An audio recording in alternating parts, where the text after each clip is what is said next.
भूतेर्महद्भिर्य इमा पुरो विभुः निर्मायशेते यदमूषु पूरुष भुङ्क्ते गुणान् षोडश षोडशात्मका सोऽलं कृषीष्ट भगवान् वचांसि मे।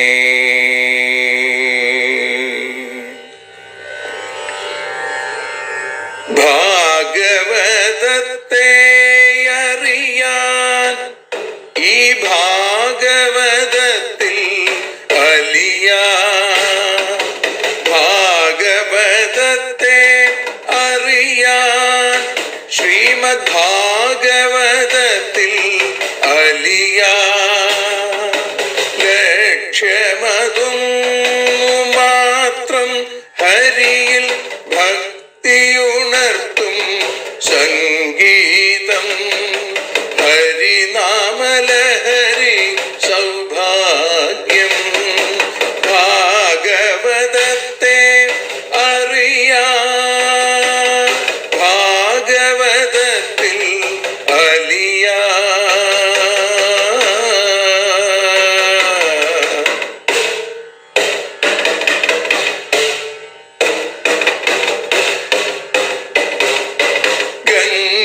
ഗംഗാപതിയുടെ പുത്രൻ സുന്ദര ഗണനായകനോ തുണ ചെയ്യൂ. ഗംഗാപതിയുടെ പുത്രൻ സുന്ദര ഗണനായകനോ തുണ ചെയ്യൂ. വീണയിൽ സംഗീത സാഗരം തീർക്കുന്ന വാണീദേവിയും കാക്കേണേ എന്നിൽ ഭാഗവത കഥ നിറയേണേ.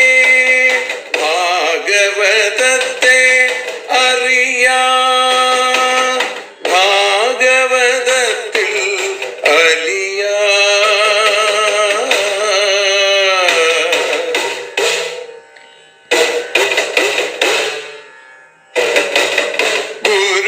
ഗുരുവായൂരിൽ നിത്യം നിറയുക ഗുരുവായൂരിലെ ശ്രീകൃഷ്ണ.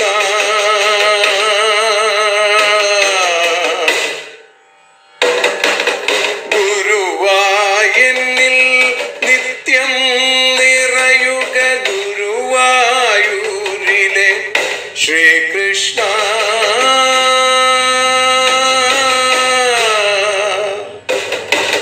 ഹരേ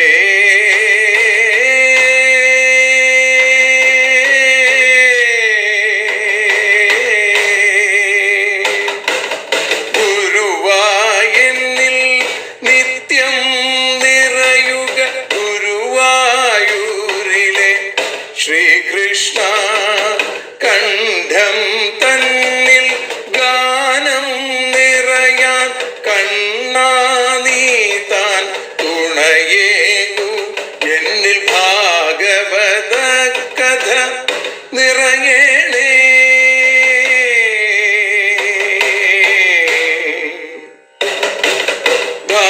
ഭാഗവതത്തെ അറിയാൻ ഭാഗവതത്തിൽ അലിയാൻ.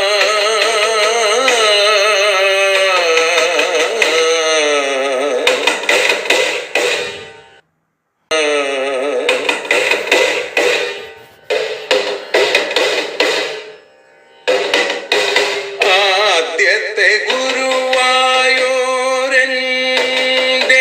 അച്ഛനുപാദ നമസ്കാരം.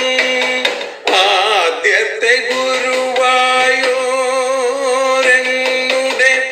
അച്ഛനുപാദ നമസ്കാരം. അമ്മിഞ്ഞപ്പാൽ മധുരം നൽകിയ അമ്മേ നീ വരമേകേണേ. എന്നിൽ ഭാഗവത കഥ നിറയേണേ.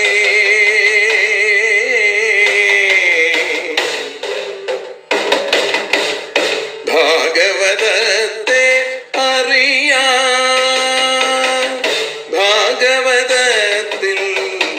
അലിയാ.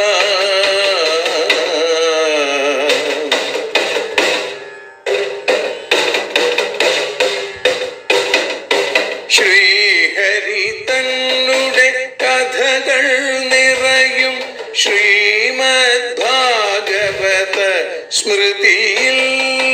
ശ്രീഹരി തന്നുടെ കഥകൾ നിറയും ശ്രീമദ് ഭാഗവത സ്മൃതിയിൽ. ശ്രീകൃഷ്ണാനിൻ കീർത്തനമലരുകൾ ശ്രീപാദത്തിൽ അർച്ചിക്കാം. എന്നിൽ ഭാഗവത കഥ നിറയേണേ.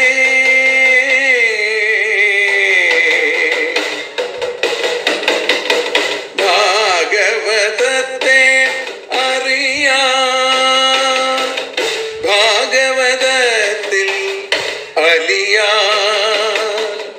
ലക്ഷ്യമതൊന്നു മാത്രം ഹരിയിൽ ലഹരിയുണർത്തും സംഗീതം.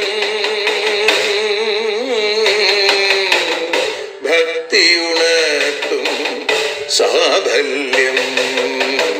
ഭക്തിയുണർത്തും സൗഭാഗ്യം. ഭാഗവതത്തെ അറിയാൻ,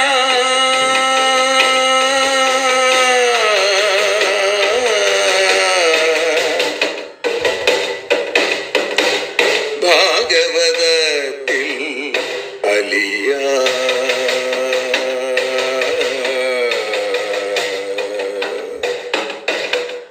ഭാഗവതത്തിൽ അലിയാൻ.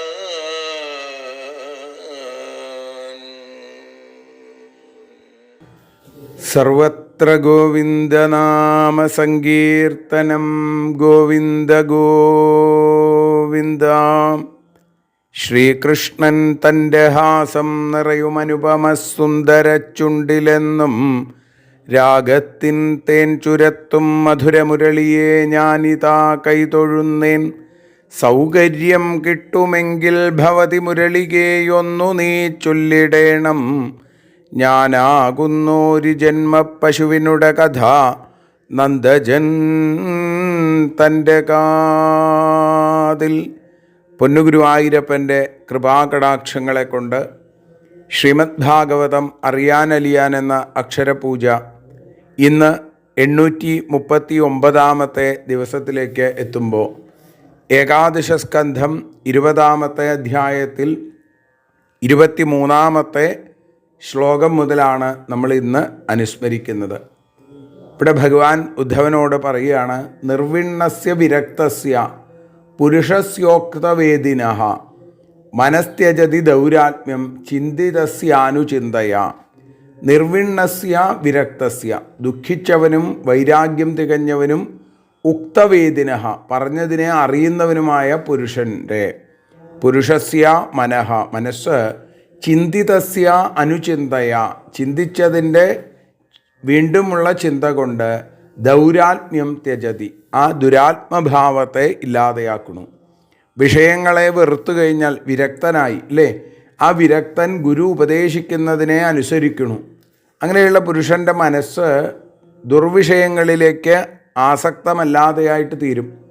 സത്തായ ആത്മാവിനെ മാത്രം എപ്പോഴും ചിന്തിച്ച് ചിന്താരഹിതമായിരിക്കുന്ന ഈ മഹാപദവിയിലേക്ക് മനസ്സ് എത്തും. അപ്പോൾ പുരുഷൻ ജീവൻ, സുഖദുഃഖസ്ഥാനം മനസ്സ്. അപ്പോൾ അതിൻ്റെ ചലനം നിർത്തണം.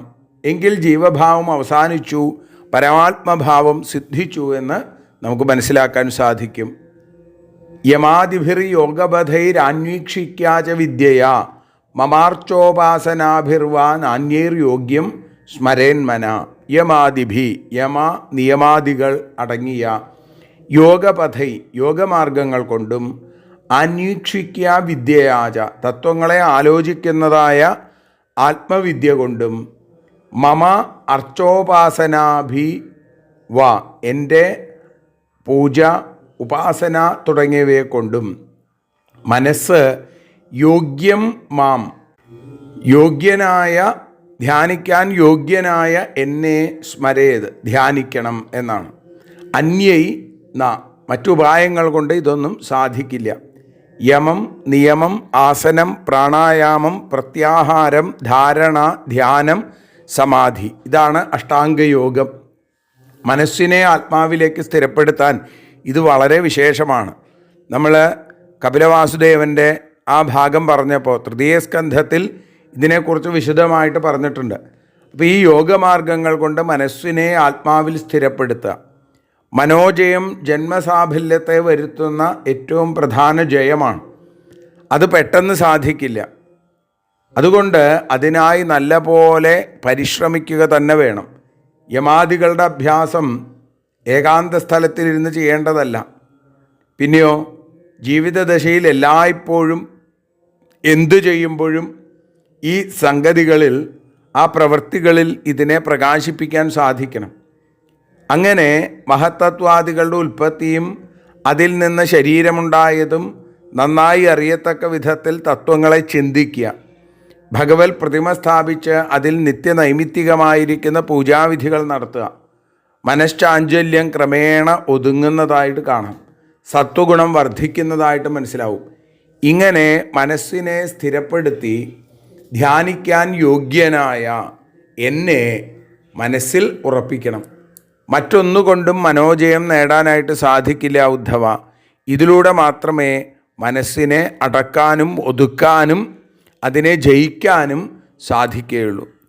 യതി കുര്യാൽ പ്രമാദേന യോഗീ കർമ്മ വിഗർഹിതം യോഗേനൈവ ദഹേദംഹോ നാന്യത്തത്ര കദാചന.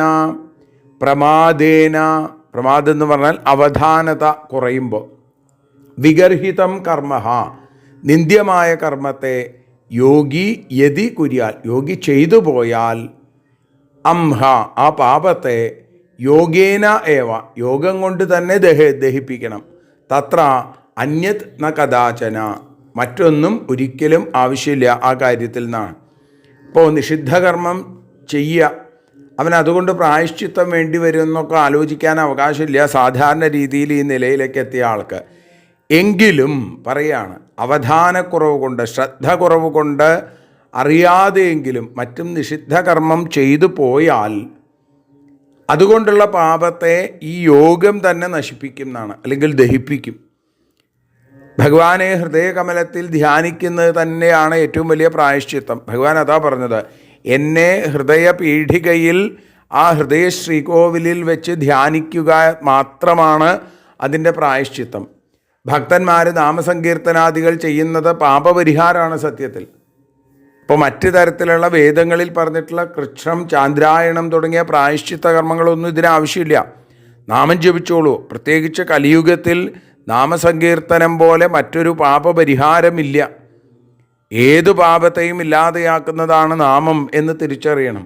സ്വേസ്വേധികാരേ യാ നിഷ്ഠ സഗുണപരികീർത്തിത വിപര്യസ്തു ദോഷസ്യാദുഭയോരേഷ നിർണയ.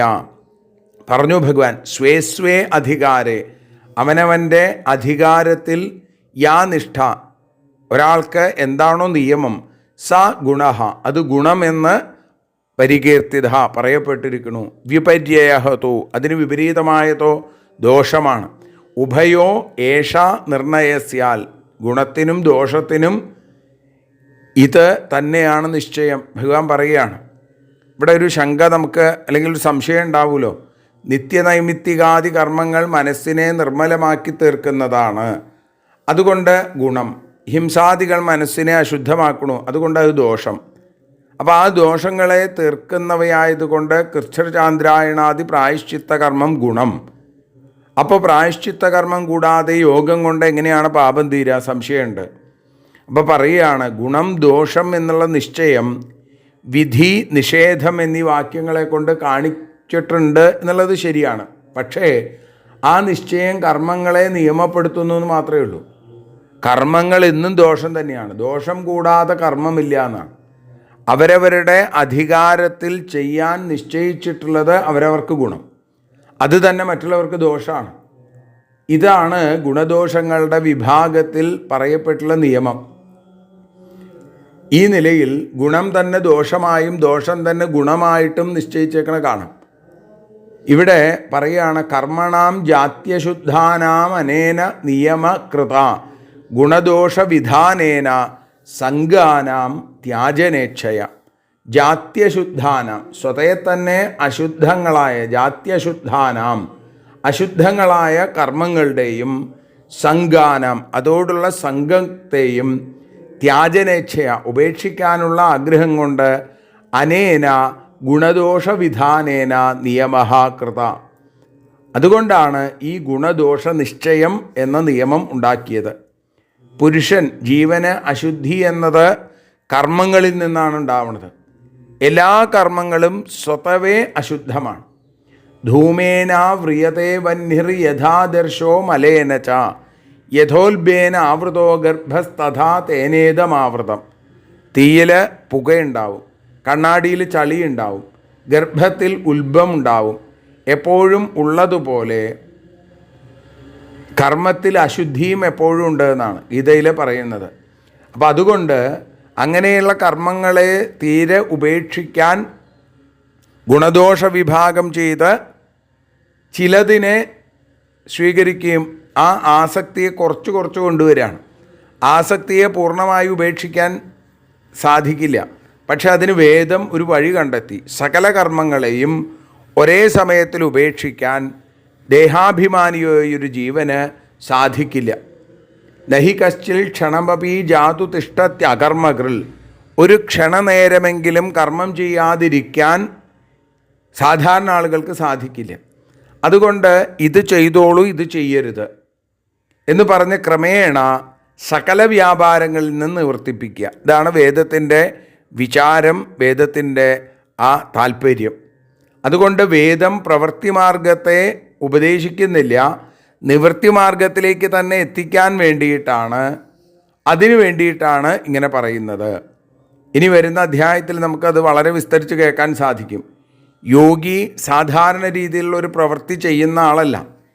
ഈ യോഗി എപ്പോഴും പ്രവൃത്തിപരനല്ല, നിവൃത്തിപരനാണ്. ഇപ്പം സ്വഭാവത്തെ ജയിക്കുന്നവനായിട്ട് തന്നെ എപ്പോഴും ഒരുങ്ങിയിരിക്കുന്നവന് പ്രായശ്ചിത്ത കർമ്മം ആവശ്യമില്ല. വിഷയത്തിൽ തന്നെ ശ്രദ്ധയോടുകൂടിയിരിക്കുന്ന ആൾക്ക് പ്രായശ്ചിത്ത കർമ്മങ്ങൾ വേണ്ടിവരും. അതുകൊണ്ട് യോഗികൾക്ക് പ്രായശ്ചിത്തം എന്നുള്ളത് അവർ അനുഷ്ഠിക്കുന്ന യോഗം തന്നെയാണ് എന്ന് ഭഗവാൻ ഉദ്ധവന് ഉറപ്പിച്ച് പറഞ്ഞു കൊടുത്തു. ജാതശ്രദ്ധോ മത്കഥാസു നിർവിണ്ണ സർവകർമ്മസു വേദ ദുഃഖാത്മകാൻ കാമാൻ പരിത്യാഗേപ്യനീശ്വര. മൽക്കഥാസു ജാതശ്രദ്ധ, എൻ്റെ കഥകളിൽ ആദരവ് ഉണ്ടായി, അത് വർദ്ധിക്കുന്നു. സർവകർമ്മസു നിർവിണ്ണ, എന്നാൽ എല്ലാ കർമ്മങ്ങളിലും നിർവിണ്ണമായ വെറുപ്പ്, ഒരു വിരക്തി ഉണ്ടാവുക. കാമാൻ ദുഃഖാത്മകാൻ വേദ അപി, വിഷയങ്ങൾ ദുഃഖത്തിന് കാരണമാണ് എന്ന് അറിഞ്ഞാൽ പോലും പരിത്യാഗേ അനീശ്വര, ഇതിനെ ഉപേക്ഷിക്കുന്ന കാര്യത്തിൽ അശക്തനായിട്ട് തീരണുവെന്നാണ്. ഭക്തിയോഗത്തിൽ പ്രവേശിക്കാൻ അധികാരി ആരാണ്, ഭക്തിയോഗം എന്താണ് എന്നുള്ളതാണ് ഇനിയുള്ള ശ്ലോകങ്ങളിൽ പറയണത്. ഭഗവാന്റെ കഥകളിൽ ശ്രദ്ധ വന്നു, കർമ്മഫലങ്ങളിൽ ആസക്തി തീരെ നശിച്ചിട്ടുമില്ല. അപ്പോൾ വിഷയസുഖങ്ങളും അതിലുള്ള ആഗ്രഹങ്ങളും ദുഃഖസ്ഥാനങ്ങളാണെന്ന് അറിഞ്ഞാൽ പോലും അതിനെ ഉപേക്ഷിക്കാനുള്ള ശക്തി ഇല്ലാതെയായിട്ട് തീർന്നു. അപ്പോൾ ഈ തരത്തിലുള്ള ആളുകൾക്ക്, പൂർണ്ണമായ വിരക്തി വരാത്ത ആളുകൾക്ക്, എന്നാൽ ആസക്തി വലിയ കാര്യത്തിലില്ലാത്ത ആളുകൾക്ക് ഏറ്റവും ഉചിതമായിരിക്കുന്നത് കർമ്മയോഗമോ ജ്ഞാനയോഗമോ അല്ല, ഭക്തിയോഗമാണ്. ഈ ഭക്തിയോഗത്തിന് ഇത്തരത്തിലിരിക്കുന്ന ആളുകളാണ് അധികാരികളായിട്ടുള്ളത് എന്ന് ഭഗവാൻ ഉദ്ധവന് പറഞ്ഞു കൊടുത്തു. തതോ ഭജേത മാം പ്രീത ശ്രദ്ധാലുർദൃഢനിശ്ചയ ജുഷമാണശ്ച താൻ കാമാൻ ദുഃഖോദർക്കാംശ്ച ഗർഹയൻ. ഭഗവാൻ തുടർന്ന് പറയുകയാണ്, ദൃഢനിശ്ചയ തത, ഉറച്ച നിശ്ചയമുള്ളവനായിട്ട് അതിനുശേഷം പ്രീത സന്തുഷ്ടനായി ശ്രദ്ധാലു ശ്രദ്ധയുള്ളവനായി, താൻ കാമാൻ ജുഷമാണഹ ആ വിഷയങ്ങളെ സേവിക്കുന്നവനാണെങ്കിലും, ദുഃഖോദർക്കാൻ അത് ദുഃഖത്തിന് കാരണമാണ് എന്ന് നിശ്ചയിച്ച്, ഗർഹയൻ നിന്ദിച്ച്, മാം ഭജേത അതിനെയൊക്കെ ഉപേക്ഷിച്ച് എന്നെ മാത്രം ഭജിക്കണം എന്നാണ്. ഈശ്വരഭക്തി കൊണ്ട് എല്ലാ ശ്രേയസ്സും ഉണ്ടാവും. ഈ ഒരു തലത്തിലെത്തിയ ആൾക്ക് ഇവിടെ പറയുകയാണ്, വളരെ പ്രീതിയോടെ സന്തോഷത്തോടു കൂടി ശ്രദ്ധയോടുകൂടി ഭഗവാനെ ഭജിക്കുക. വിഷയങ്ങളെ അനുഭവിക്കുന്നു, അത് ദുഃഖത്തെ ജനിപ്പിക്കുന്നതാണ് എന്ന ദൃഢവിചാരം കൊണ്ട് അതിൽ നിന്ദാബുദ്ധി വയ്ക്കുന്നു എന്നല്ലാതെ ഒരിക്കലും പ്രീതി അതിൽ കാണിക്കില്ല. അതൊക്കെ ചെയ്യേണ്ടി വരുന്നു എന്ന് മാത്രമേ ഉള്ളൂ. ഉപേക്ഷിക്കാനുള്ള ശക്തി ഇല്ലാത്തത് കൊണ്ട് ഇപ്പോൾ അനുഭവിക്കുന്നു, എന്നാൽ ഉപേക്ഷിക്കണം. ആ നിശ്ചയം മനസ്സിലുണ്ട്, അത് ഇന്നല്ലെങ്കിൽ നാളെ ഉപേക്ഷിക്കണം. അതിനു വേണ്ടിയിട്ടാണ് ഭഗവത് നാമം ജപിച്ചുകൊണ്ടിരിക്കുന്നത്. ഇരുട്ടില്ലാതെയായി പ്രകാശം വേണം എന്ന് ആഗ്രഹമുണ്ട്. പക്ഷേ ആ ഇരുട്ടിനെ ഉപേക്ഷിക്കുക അത് സാധിക്കില്ലല്ലോ. അതിന് പകരം എന്താ നല്ലത്? പകരം പ്രകാശത്തെ വർദ്ധിപ്പിക്കുക. ഇവിടെ നാമദീപം എപ്പോൾ തെളിഞ്ഞു കത്തുന്നുവോ അവിടെ കാമമാകുന്ന ഇരുട്ട് അത് അസ്തമിക്കും, അതില്ലാതെയാവും. നാമദീപം തെളിയുന്നതോടുകൂടി അതിൻ്റെ ജാജ്വല്യമായനമായിരിക്കുന്ന ആ ശോഭയിൽ കാമമാകുന്ന അന്ധകാരം ഇരുട്ട് അപ്രത്യക്ഷമാകും എന്ന് ചുരുക്കം. അപ്പം അങ്ങനെ ആ മനസ്സിൽ ഭഗവാനെ വിചാരിക്കുക. ഭഗവത് ഭജനം കൊണ്ട്, നാമസങ്കീർത്തനം കൊണ്ട് ഇത് നേടിയെടുക്കാൻ സാധിക്കും. ഭഗവാൻ ഉദ്ധവന് പറഞ്ഞു കൊടുക്കുന്നു.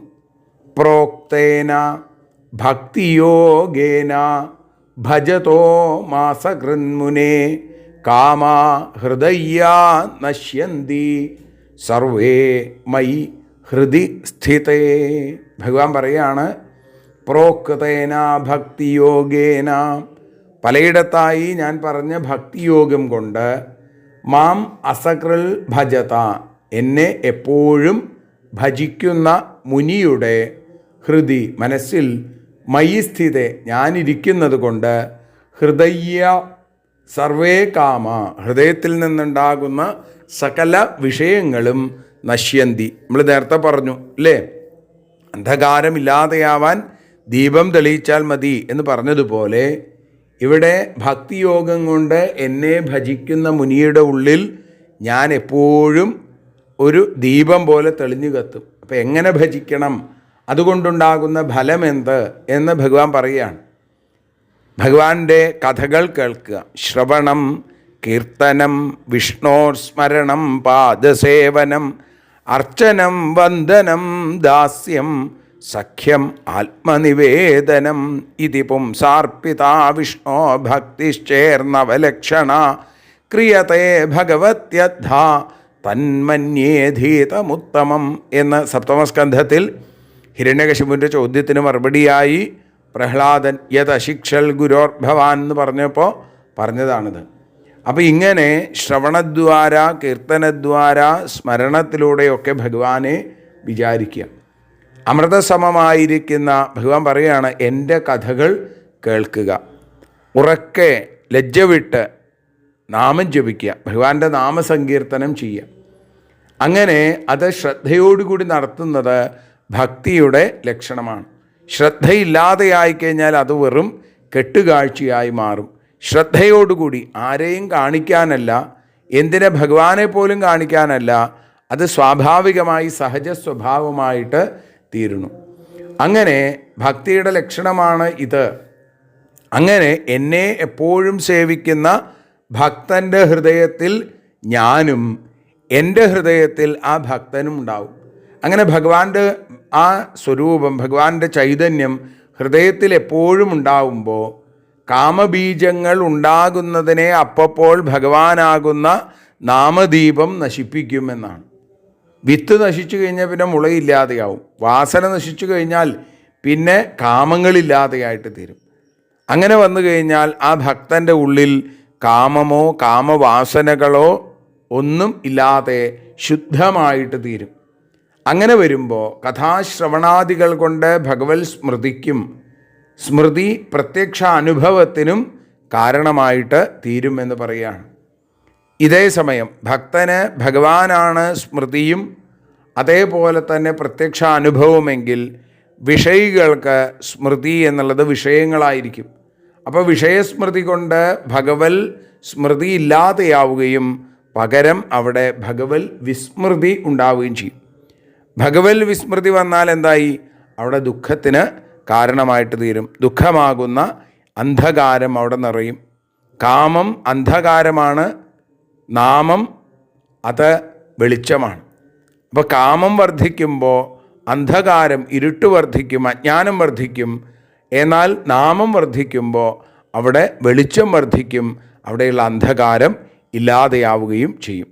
അതുകൊണ്ട് ഭഗവാന്റെ നാമമാകുന്ന വിളക്കിനെ ഉള്ളിൽ പ്രകാശിപ്പിച്ചോളൂ. അത് എങ്ങനെയാണ് പ്രകാശിക്കുക? ഈ നാമമാകുന്ന വിളക്ക്, അതിന് എണ്ണയും തിരിയും എന്നൊക്കെ പറയുന്നത് നാമം തന്നെയാണ്. വിളക്കും നാമമാണ്. നാമം ജപിച്ചുകൊണ്ടേയിരിക്കുക. സദാസേവ്യ സദാസേവ്യ എന്ന് ഭാഗവതം ഒരിടത്ത് പറയുന്നത് പോലെ എല്ലാ സമയത്തും ഭഗവാന്റെ നാമസങ്കീർത്തനം, ഭഗവാന്റെ നാമം തന്നെയാണ് ഭാഗവതം. അങ്ങനെയും വ്യാഖ്യാനിക്കാറുണ്ട് ഇല്ലേ? ഇതം ഭാഗവതം നാമപുരാണം എന്ന് പറയാറുണ്ട്. ഇതം ഭാഗവതം നാമപുരാണം എന്ന് പറയാറുണ്ട്. ഇതം ഭാഗവതം നാമപുരാണം, നാമത്തിൻ്റെ മാഹാത്മ്യം വർണ്ണിക്കുന്നതാണ് പ്രത്യേകിച്ചും ശ്രീമദ് ഭാഗവതം എന്നുള്ളത്.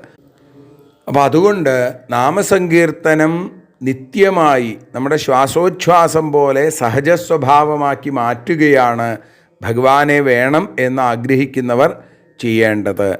ശ്വാസോച്ഛ്വാസം നമ്മൾ അറിയണില്ല, ഇതേപോലെ സദാസമയവും ഭഗവാന്റെ നാമം ജപിക്കാൻ സാധിക്കണം. അത് നിരന്തരമായ അഭ്യാസത്തിലൂടെയേ സാധിക്കുള്ളൂ. അതിന് ഓരോരുത്തർക്കും, എനിക്കും നിങ്ങൾക്കും സാധിക്കട്ടെ എന്ന പ്രാർത്ഥനയോടുകൂടി ഈ 30ാമത്തെ ശ്ലോകത്തോടുകൂടി നമ്മൾ ഇന്ന് സമർപ്പിക്കുകയാണ്. നാളെ 31ാമത്തെ ശ്ലോകം മുതൽ ആരംഭിക്കാം. ഞങ്ങൾ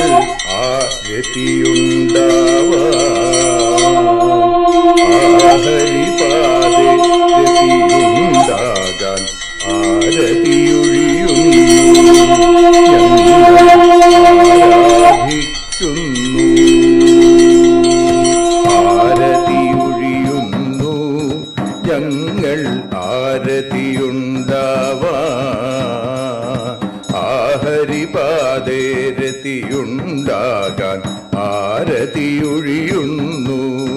ഞങ്ങൾ ആരാധിക്കുന്നു. ശ്രീമദ് ഭാഗവതം പുണ്യം പാവനമാം ഗ്രന്ഥം ശ്രീശുകമാമുനി പാടിയ ഗീതം നൽകുന്നു മുക്തി. സതതം നൽകിയിടും ഭക്തി. പാപികളെന്നാലും നിത്യം രക്ഷിക്കും ഗ്രന്ഥം. പരമാനന്ദ സുധാരസമയമി ഹരിലീലാസാരം. നിത്യം വേദത്തിൻ സാരം. വൈരാഗ്യം ജ്ഞാനം ഭക്തി എന്നിവ നൽകിയിടും. വൈകല്യങ്ങൾ തീർത്തിടുന്നൊരു സുന്ദരമാം ഗീതം. നിത്യം നൽകും കൈവല്യം. കലിമലമഥനി പാപവിനാശിനി സതതം സേവയ ചെയ്യുന്നോർക്കോ സുഖകാരിണി ഗ്രന്ഥം. നിത്യം നൽകും സായുജ്യം. ആരതിയൊഴിയുന്നു ഞങ്ങൾ ആരതിയുണ്ടാവാൻ. ആരതിയൊഴിയുന്നു ഞങ്ങൾ ആരതിയുണ്ടാവാൻ. ആഹരിപാദേ രതിയുണ്ടാകാൻ ആരതിയൊഴിയുന്നു. ഞങ്ങൾ ആരാധിക്കുന്നു. ഞങ്ങൾ ആരതിയൊഴിയുന്നു. കണ്ണ ആരാധിക്കുന്നു. രാധാരമണ മുകുന്ദ മുരാരെ ശരണം മേ തവ ചരണയുഗം. പവനപുരേശ രാധാ കൃഷ്ണ ശരണം മേ തവ ചരണയുഗം. മീനായി മണ്ണിൽ പിറന്നൊരു ദേവ ശരണം മേ തവ ചരണയുഗം. കച്ഛപരൂപമെടുത്തൊരു ദേവ ശരണം മേ തവ ചരണയുഗം. സൂകരഭാവമണിഞ്ഞൊരു ദേവ ശരണം മേ തവ ചരണയുഗം. നരഹരി രൂപമെടുത്തൊരു നാഥ ശരണം മേ തവ ചരണയുഗം. വാമനനായി വിളങ്ങിയ ദേവ ശരണം മേ തവ ചരണയുഗം. ഭാർഗവരാമനതായൊരു ദേവ ശരണം മേ തവ ചരണയുഗം. ദശരഥനന്ദനായൊരു ദേവ ശരണം മേ തവ ചരണയുഗം. ബലമേറുന്നൊരു രാമനാഥ ശരണം മേ തവ ചരണയുഗം. ദേവകി നന്ദന വസുദേവാത്മജ ശരണം മേ തവ ചരണയുഗം. യശോദതനയാ സുന്ദര രൂപ ശരണം മേ തവ ചരണയുഗം. ദ്വാരകവാസാരുക്മിണികാന്ത ശരണം മേ തവ ചരണയുഗം. കലികാലത്തിൽ കൽക്കിയും നീയേ ശരണം മേ തവ ചരണയുഗം.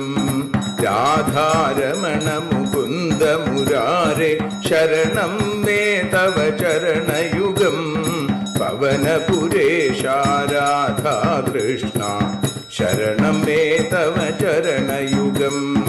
ചോറ്റാനിക്കര വാഴും ദേവി ശരണം മേ തവ ചരണയുഗം. സാംബ സദാശിവ ശംഭോ ശങ്കര ശരണം മേ തവ ചരണയുഗം. ഹരിഹരപുത്ര ആശ്രിതമിത്ര ശരണം മേ തവ ചരണയുഗം. സദ്ഗുരുനാഥ ഗുണപരിപൂർണ ശരണം മേ തവ ചരണയുഗം. മൂഷിക വാഹന മോദകഹസ്ത ശരണം മേ തവ ചരണയുഗം. ഭക്തജനപ്രിയ ഭാഗവത പ്രിയ ശരണം മേ തവ ചരണയുഗം. രാധാരമണ മുകുന്ദ മുരാരെ ശരണം മേ തവ ചരണയുഗം. ഗുരുപവനപുരേശ രാധാകൃഷ്ണ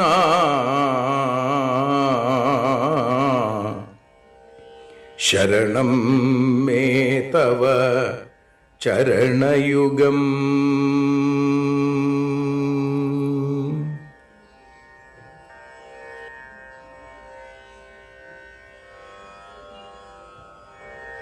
യദക്ഷരപദഭ്രഷ്ടം മാത്രാഹീനം തു യദ്ഭവേൽ തത്സർവം ക്ഷമ്യതാം ദേവ നാരായണ നമോസ്തുതേ.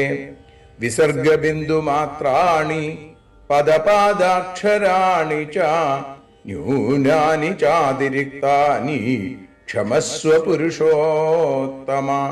മന്ത്രഹീനം ക്രിയാഹീനം ഭക്തിഹീനം ജനാർദ്ദന യൽപൂജിതം മയാ ദേവ പരിപൂർണം തദസ്തു തേ.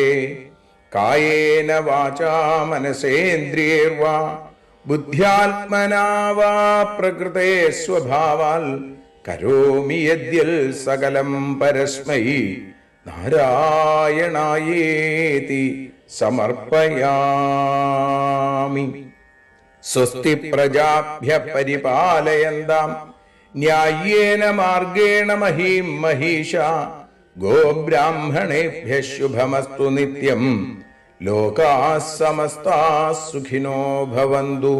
ലോകാഃ സമസ്താഃ സുജനാ ഭവന്തു. ലോകാഃ സമസ്താഃ ത്വൽഭക്തിരതാ ഭവന്തു. സർവേ ഭവന്തു സുഖിനഃ സർവേ സന്തു നിരാമയാം. സർവേ ഭദ്രാണി പശ്യന്തു മാ കശ്ചിൽ ദുഃഖഭാഗ് ഭവേൽ. അസതോ മാ സദ്ഗമയ തമസോ മാ ജ്യോതിർഗമയ മൃത്യോർമാ അമൃതം ഗമയ. ഓം ശാന്തി ശാന്തി ശാന്തി. ഹരി ഓം.